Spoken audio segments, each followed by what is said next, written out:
Good afternoon, everyone, and thank you, Yuri, for your introduction. You're welcome. So today we're going to review some important aspects of how banking system works in Canada. So you can see our agenda on the screen.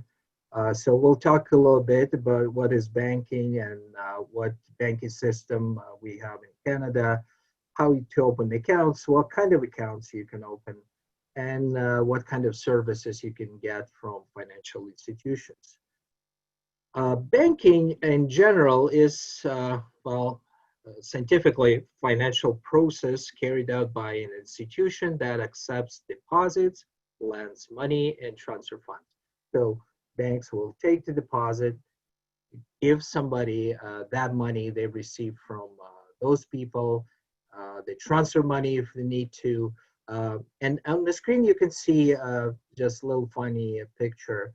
So the individual gives the $100 to the bank or credit union. The bank or credit union give to somebody else, lend that money to people or the companies for a fee. And then in time, once they use it, don't need it anymore, so they pay it back to the bank. Let's say 106, and the bank pays the interest to that person who gave the money in the first place. So keeping $3, whatever, in this example, and to cover all expenses, to pay for development, for the services, and get some profit as well. You can see on the screen the four core functions of the banking. So basically, as I mentioned already, deposits. So in the old times, people, what would they do with the money? So they will keep it somewhere in the house, but the thieves can come over and take it away. So the banks provide you with convenience, transparency, and safety. So you keep the money and they are safe there. So you know how much exactly you have there. Plus, the bank may pay you for using this money. The lending part. There is two type of lending basically in the economy. It's against the future cash flow, which means basically I want to pay something now, like let's say the mobile phone bill, but my paycheck coming in a couple of days. So I will take pay with the credit cards or from the line of credit to cover that gap between today and a couple of days in the future. Or you can borrow against the some valuable assets. Let's say I want to buy a house. Yeah, definitely I can, save money for 30 years for whole my life and buy the house on my retirement. But I want to live here today, so I can borrow money to pay for the house or for the car or whatever property I'm buying. But the bank or credit union will take that asset as a security for that loan. Transactions, like in old times, what people would do, okay, I want to pay for something, I buy a cow or sheep, so I'll bring the money. Again, it's risky, you can lose it, somebody can steal it.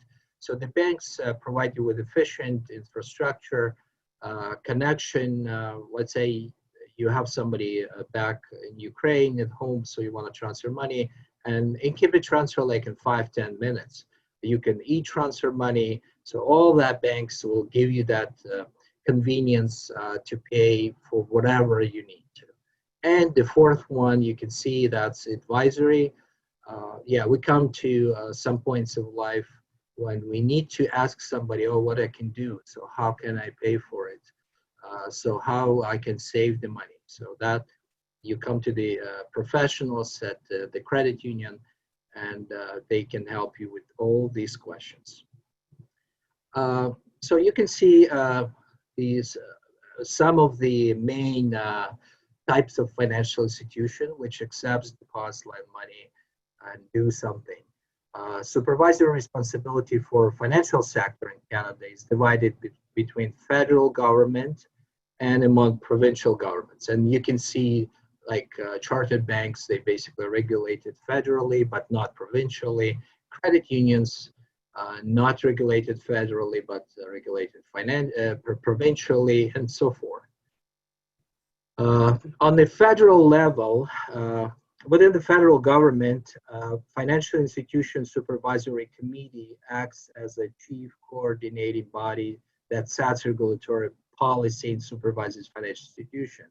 So you see that committee is comprised of Department of Finance, of Ministry of Finance, and 4 independent government agencies. The Office of the Superintendent of Financial Institutions, Bank of Canada, Canada Deposit Insurance Corporation, and Financial Consumer Agency of Canada. So these 5 semi-official agencies report to Minister of Finance, who's responsible to the Canadian Parliament. So all these, they play different roles and they regulate the different aspects of financial institutions. And at the bottom, you can see the Ombudsman for the banking services and investment, OBCI. So basically what they do, they resolve disputes between participating banking services and investment firms and their customers if they can't solve them on their own. Let's say I don't like something, the bank, I think bank cheated on me or charged me something it shouldn't do or more than they should have. So I can actually submit my formal complaint and no, first of all, yeah, you have to submit it to the bank, financial institution. So you cannot solve it. They don't listen to you. They don't say everything is from their side. They believe it's all fair.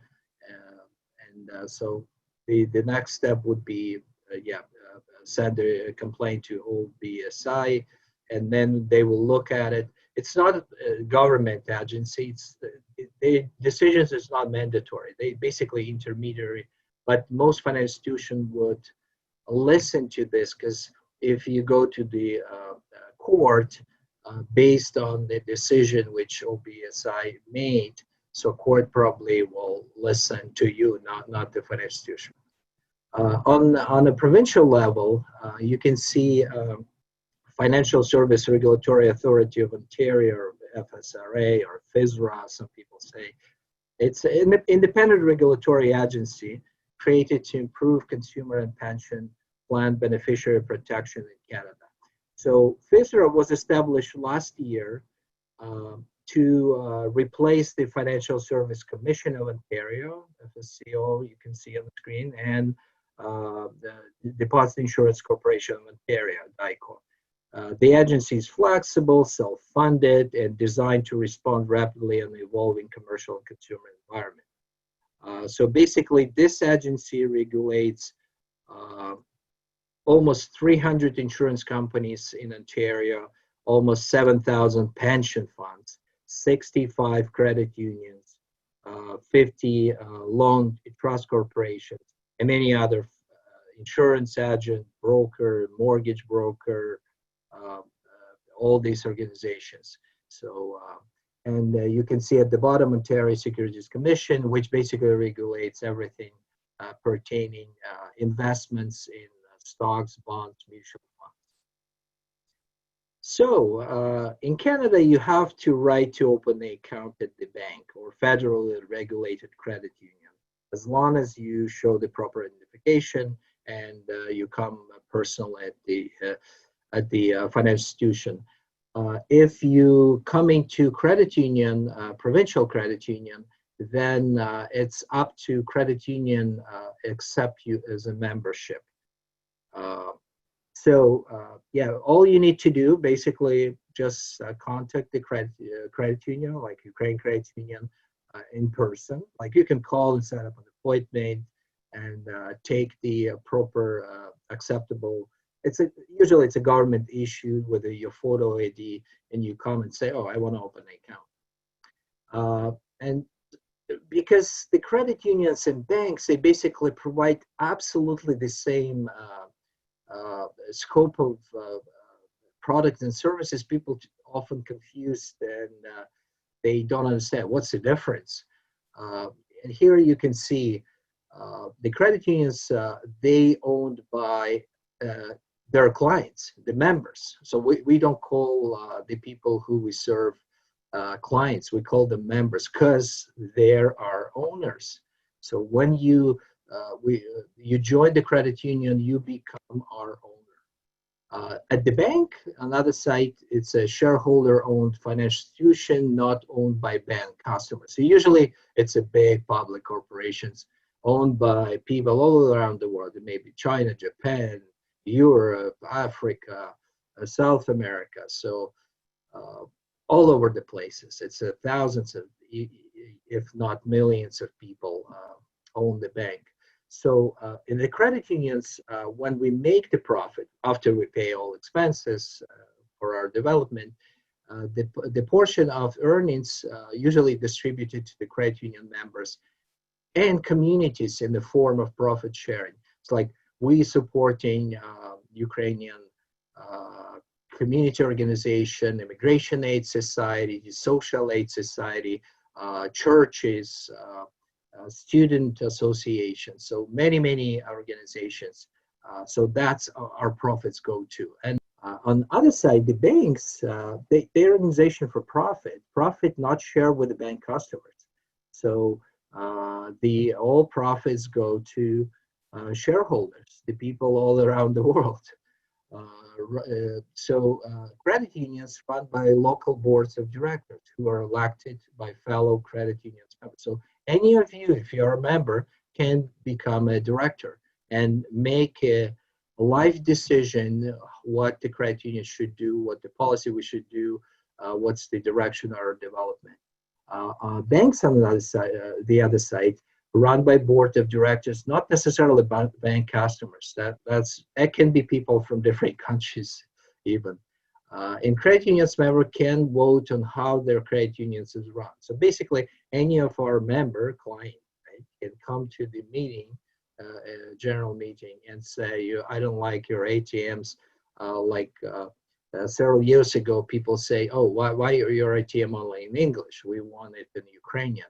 And we'll listen, and now if you go to our ATM machines, they will be in English and Ukrainian. But in banks, customers have no say in how their banks are run. So basically, the only type of vote you have there with your money. So you open an account or you close your account. So you want to be served there or you don't want to be served. So you cannot change anything. You have to accept it.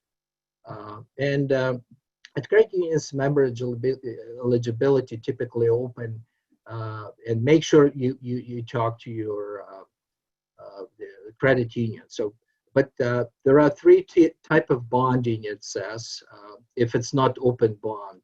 So open bond means anybody can join, doesn't matter. But in Canada, it's three type of bond. It may be territorial. Let's say you have to live in GTA to open an account, or live in Ottawa, or live in Hamilton. It may be bonded by profession. Let's say it's a teacher's credit union, or a police officer, or firefighters. And members of that profession plus their family members can join it. Or it may be ethnical groups. Let's say it used to be Portuguese credit union. We have Italian credit union, Croatian credit union, Ukraine credit union, Polish credit union. So it's the communities which came and they want to be served in their own language. And the credit union will give their profits to their communities. We definitely give the whole the Canadian communities as a whole, but mostly we're focusing our attention to our community. And at the bank, open eligibility, one can be a customer. Now I want to play a little video which showing in a funny way the difference between banks. Once again, it's time for Who's Your Money Match? Let's meet our first contestant, Jennifer. Well, this seems a little excessive. You'll have to choose between 3 money matches. But first, why don't you tell us about yourself? Okay, my name is Jen. I'm looking for a long-term financial relationship, and I just really want to find that special connection with someone who cares about my future. Oh, sorry. Match number 1. What's your idea of a perfect date? Well, I'd like to get to know you better, since you have a say in how the credit unions run. You know, maybe do some community service together. Lame. Listen to this guy. He probably doesn't even know how to use the internet. I know how to use the internet. You're not the only one with online banking and apps and stuff. Getting back to the question, number 2, what's your perfect date? Depends on what my shareholders say, I guess. Maybe surprise you with a hidden fee or something. That sounds like a good time. Number 3, care to top that? Guess not. Okay. Number 1, what are your hobbies? I like offering checking and savings accounts, mortgages, auto loans, credit cards, online banking. I do all that stuff too. Good to know. So, number 2, what's your best feature? Anytime you need an ATM, I'm there for you.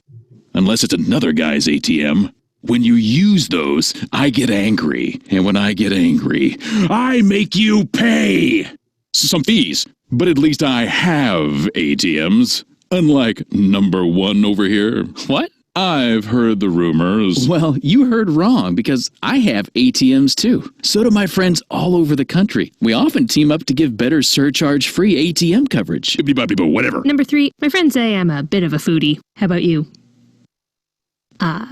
Number 1, let's say it's the weekend and you find yourself with a ton of profits.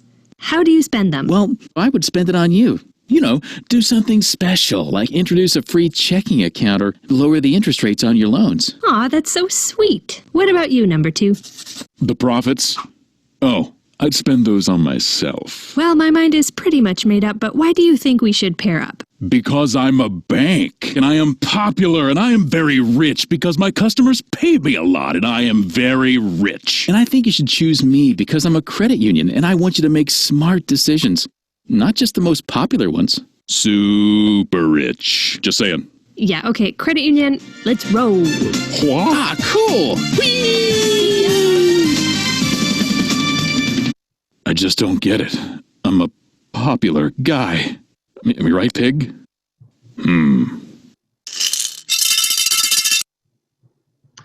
Yeah, I hope you enjoyed it. So yeah, you can see the banks and credit unions in general, we have absolutely the same products and services, and we have the same communication networks.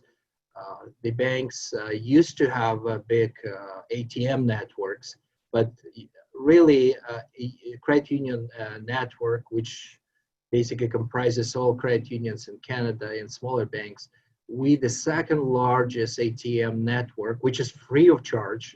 You can pay and use your card to change your PIN number, make a deposit in Vancouver, in Winnipeg, or in Halifax, whatever. And that would be free for you. And it's easy to find. We have mobile banking, internet banking, everything you know. But real value, because you see that picture, we are local credit unions in Ontario, within Ukrainian community mostly. We know our local customers, which is members. We know our local businesses, and we serve our local communities. And as I mentioned before, members own the credit union, not somebody from different country or different place, not caring only about the profits they make out of the customers. Before opening an account, think about what exactly you expect from that account. So you can see on the screen, first you need to think, okay, so what do you need that account for? So I'm gonna make payments from the account or put the money aside for vacation or for the car or something else. So what I need it for? Do I care about charges? Don't forget about asking those when you come to financial institution. Any fees on the account? Do they charge you monthly fee? Do they charge you by transaction? If you keep the balance, you may ask the question, do they pay the interest on the money which sits on the account for some period of time? And very important for people who have substantial amount of money, but basically for everybody, if deposits are protected by deposit insurance in case something happens to financial institution. So, but because before you do anything, you ask all these questions, Make sure you understand all terms and conditions and fees of the account before you sign up. Because in many cases, in many pages, fine print, lots of conditions, and when you hit with the hidden fees, then you, oh, what's going on? But you signed the contract, you're supposed to read it. Ask questions about anything you don't understand. Don't be afraid. Keep a copy of your account agreement for your records. On the screen, it's some of the type of deposit accounts. So if you use the account for just payments, you know, for your paycheck coming, your rental, you pay bills, so that's mostly the checking account. And it's a few type of checking account. Personal checking, definitely it's individual. Business, if you conduct some kind of business, or online checking. So that checking account operates only through online or mobile application, so you don't come to the branch. So if you're thinking about putting money aside and you're interested to earn some interest on them, so probably you want to have the savings account. There are different type of accounts, so some of them you can see here: daily savings, monthly savings, high interest savings. There are term deposits. Let's say I have $10,000 received from my grandma, and I don't know what to do with them, so probably I will use it for something in the future. And I want them not to lose to inflation, to earn some money. We offer the term deposits, short-term usually it's if it's 1 month, 3 months, 6 months, up to 1 year. And GAC, it's a long-term. They start from 1 year, 2, 3, 4, 5, and maybe longer. So if you want to put the money, the longer the term you choose, usually the high interest you can earn on the money. In register plans, so for education, that's RESP. For saving for pension, it's RSP, LIRA, RIF, and tax-free savings account, which whatever you earn on the account is free of taxes. And one thing which was big consideration when you open the account was whether your deposits are insured. So here you can see it's a different, two different systems in Canada to insuring the deposits at the bank and insuring deposits at the credit unions.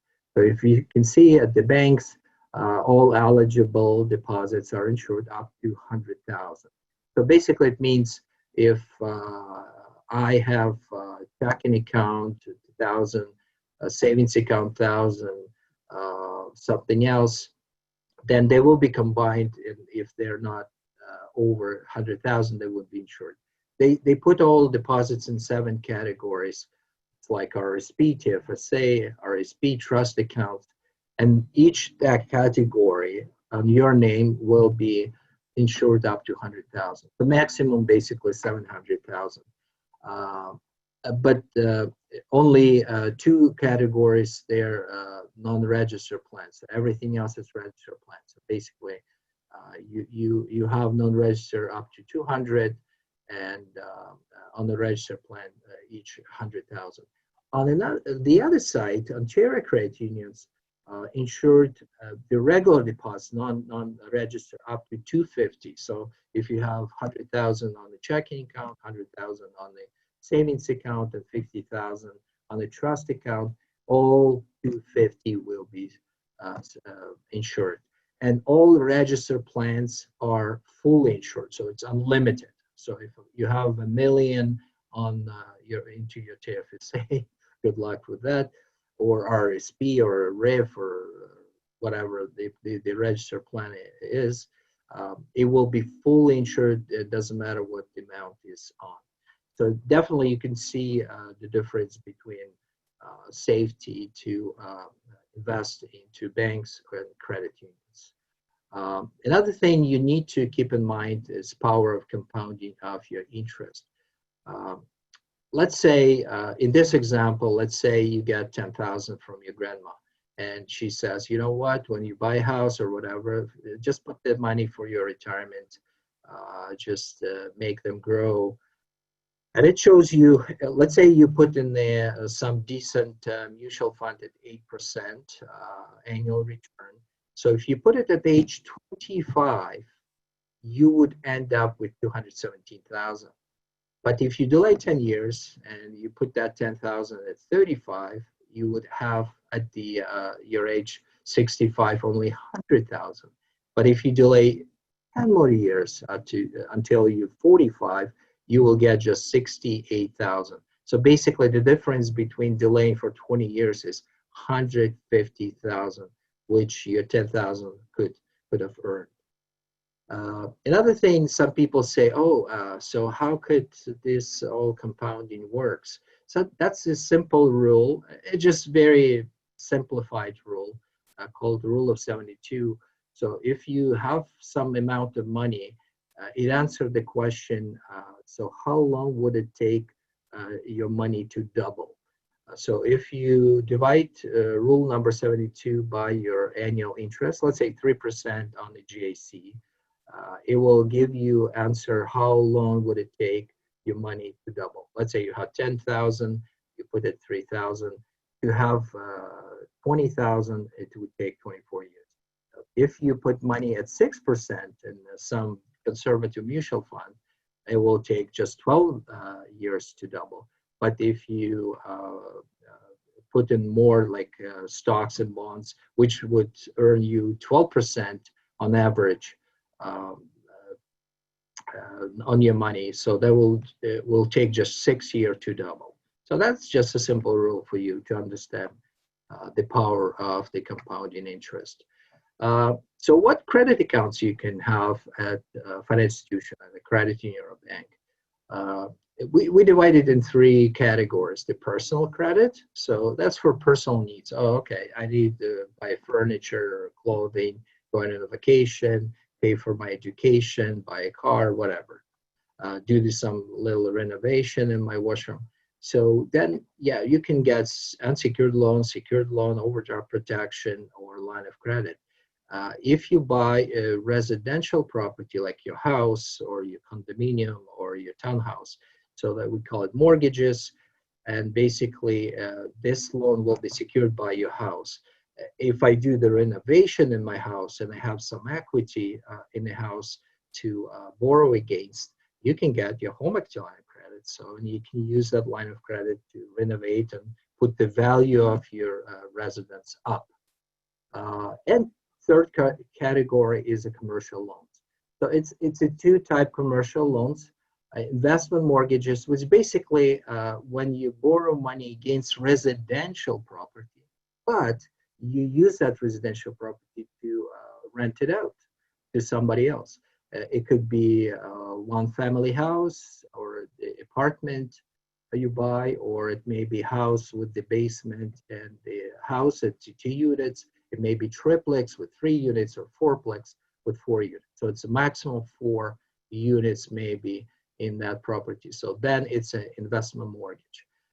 Or if in a building more than 4 units, or it's an office, or it's a manufacturing facility, or you borrow money, then it would be commercial mortgage or commercial line of credit or commercial loan. Yes, it's some definitions which compare in the personal and commercial. So it's personal use, commercial, it's business use. Common reasons to take the personal, it's a car, home improvements, consolidating your debts. Let's say you have lots of money on the credit cards, you come and you're paying 20% or 25, 30% interest on them. You come to your financial institution, say, I'm so tired. And then boom, you get the loan for 6%. And then one consolidated loan with one payments, and you can much easier to get rid of it in 5 years or shorter. On the commercial side, you buy equipment, inventory, expanding your business, and so forth. Secured versus unsecured.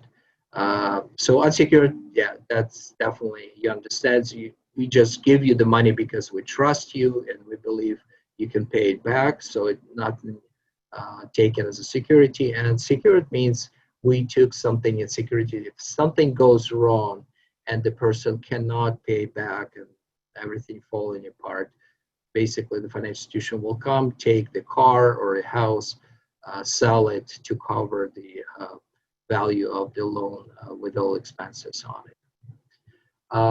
And as I mentioned at the beginning, a very important function of the financial institution giving you financial advice and help you with your planning.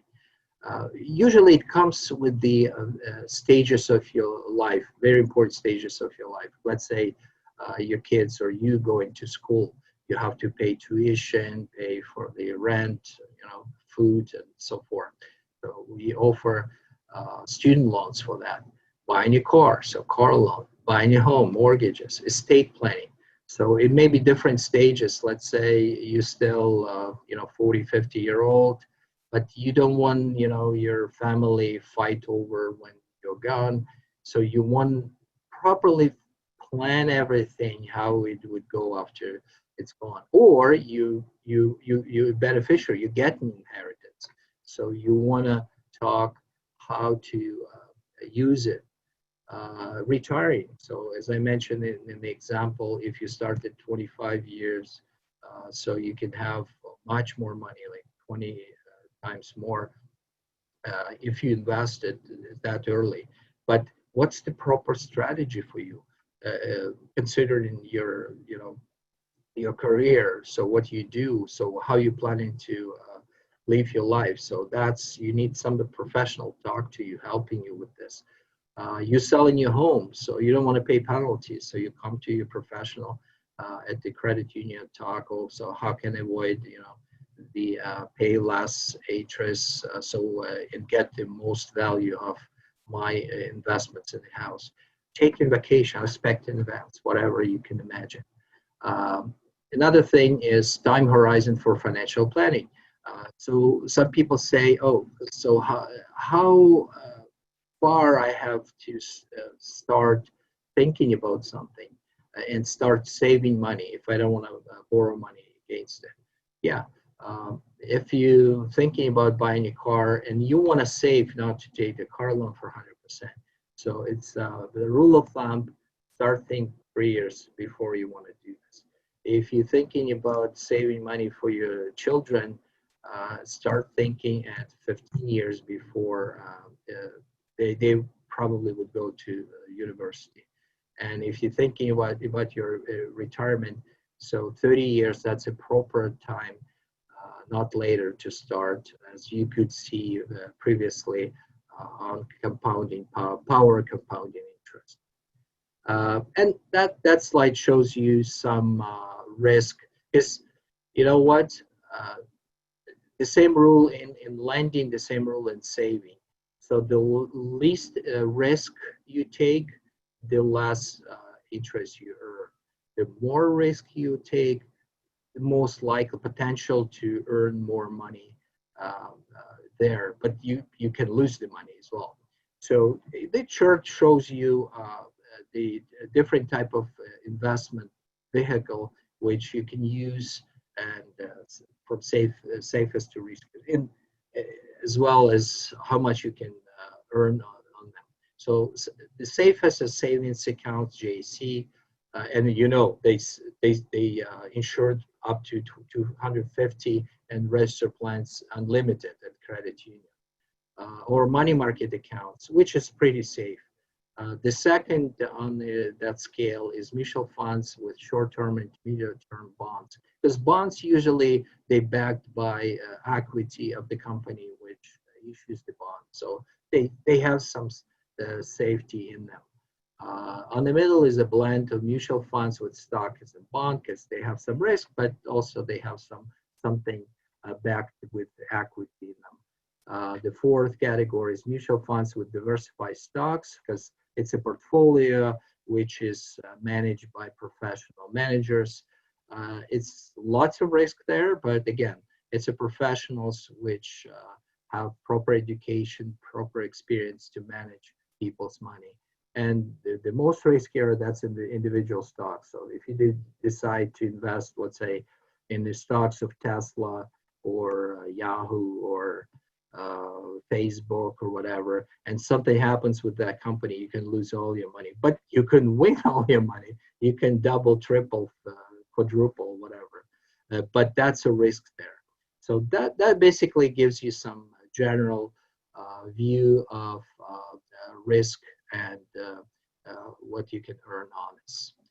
Okay, so I hope you learned something from my presentation, and you enjoyed the little movie as well. And now I'm ready to answer any questions you probably have. Thank you. Okay, thank you very much, Vlad.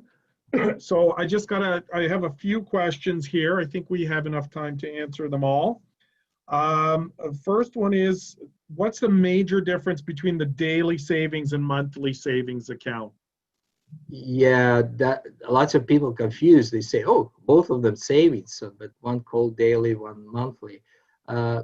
Again, that's why I'm saying you need to think how you're gonna use your savings account. What kind of savings you wanna put on them. So the daily savings, the interest on the money you have on the daily savings calculated daily on the minimum balance and paid monthly. So once a month, they calculate each day, they calculate what's your balance was the minimum, and you earn interest on that balance. On monthly savings account, they calculate the financial institution calculates the interest on the minimum during the month. So let's say if you had 5,000, but then one day you had 1,000, the interest will be calculated on 1,000, not on 5. On the daily, that will be calculated for days it had 5, and one day was 1,000. So, and interest on the monthly savings paid semi-annually. So that's the main difference. So if you use that savings account, just put money aside and then use it from time to time. So probably daily is the best for you. But if you put just amount of money, you're not gonna touch, but you may access them anytime. The monthly savings is probably the best option for you. Thank you. And of course, besides the fact that it's a very low interest environment today, typically your monthly savings would pay you more interest. Daily savings might not even pay interest, depending on the. Yeah, very low, very low. And I'll just follow that up. Maybe you could also say something about the high interest savings account that we have. Oh, yeah. So basically, the idea high interest savings account, and I believe all financial institutions have them, and Ukraine Credit Union also. So this account operated only online. So bank or credit union doesn't use the resources, the branches to serve those accounts. So that's why the expenses to serve those accounts low, and financial institution can pay you much higher interest. It may be like 10 times higher than on the monthly or daily savings account. So, but that's operated only online. So if you're comfortable, access your account online. So that's and you're gonna keep your money on that account for a while, but you won't have access anytime to this money if you need to. So that's probably the best option for you. But some people not comfortable with online banking, so they're not gonna use high interest savings account. They will be using daily or monthly savings. Thank you. Mind you, again, with COVID, more and more people have opted to start going online because it just makes life a bit easier in this situation. So can someone borrow money from the credit union if they're not a member? No. As I mentioned, all our clients, we don't call them clients, it's our members. So to be served at the credit union, you need to become a member. So basically, yeah, you become our owner, you buy some shares and you get the dividends, and you have your say in the activity of the credit union. You can change the way we're doing, we will hear your voice. But to have any service or product purchased from the credit union, you have to become a member. And of course, like you said, to become a member, you make a small investment in a member share, which is $150. But if you ever stop being a member, that gets returned to you. Yeah, that's your money. It just that's your investment. We pay dividends on. And pretty well anyone. I mean, we used to be what was called a closed bond credit union, where only people of the Ukraine community could belong. But now it's a much more open bond. Pretty well anyone that's going. So I really can't think of anyone that's been turned away from the membership of the credit union. Right. Our philosophy is if you can pay a loan back, we want you as a member. Also, can you buy mutual fund stocks, bonds, and stuff like that from the credit union? How does that work? So legally, no. Answer is no, because banks and credit unions prohibited from selling and managing investments. But as I mentioned as well, so we involved in the insurance and wealth management business through our partners.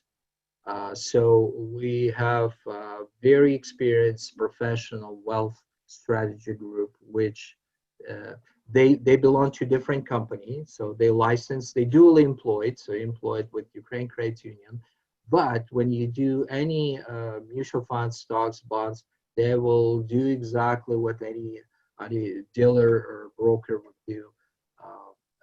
They tie to the credit union, but they dually employed. So they work through the properly licensed securities and mutual fund dealers. And if I'm not mistaken, you're one of the people who's licensed to sell mutual funds. Yes, I am.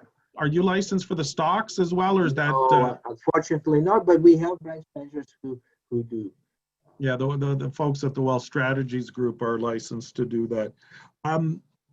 Do you have a slide with your contact information? Because there's only one more question left, and I thought unless someone else asks something, we'll put that up. People might want to ask something privately, but the last question was, can you just go over again what deposits or investments are insured by, I guess it's FSRA now, that FSRA that does the insurance for us. Yeah, if you remember, the wording on the insurance was eligible deposits. So whatever is invested on as checking, savings, term deposits, registered plans, that's fully insured up to the maximums I mentioned.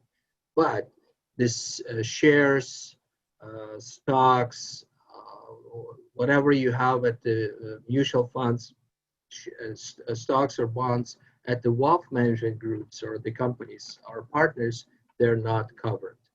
So all checking accounts, savings account, all registered accounts, all deposit accounts, they are insured up to the maximum. And the maximum's 250 for non-registered, like deposit, like right. At the bank, it's 100,000 only. Yeah, but the registered stuff is fully insured. So yeah, it's unlimited. You can have 2 million, 1 million, whatever. It will be completely insured. And just for if anyone's not 100% certain, the registered accounts would be RRSPs, TFSAs, RESPs, the RDSP, RIF, I guess would count. RIF, Lira, RIF. Yeah, so liras. So there are quite a few different accounts that get the. Yeah. If somebody has a particular questions, I would be happy to answer that, or any our branch would be happy to assist you as well. Sounds great. Okay, well, I don't see any more questions, so thank you very much, Vlad. Thank you, everyone who joined us, and we'll put this recording up probably tomorrow or Friday. If you want to listen to it again or share it with anyone else, it'll be available on our YouTube channel. Thank you very much, and have a great rest of the day. Thank you. Bye-bye.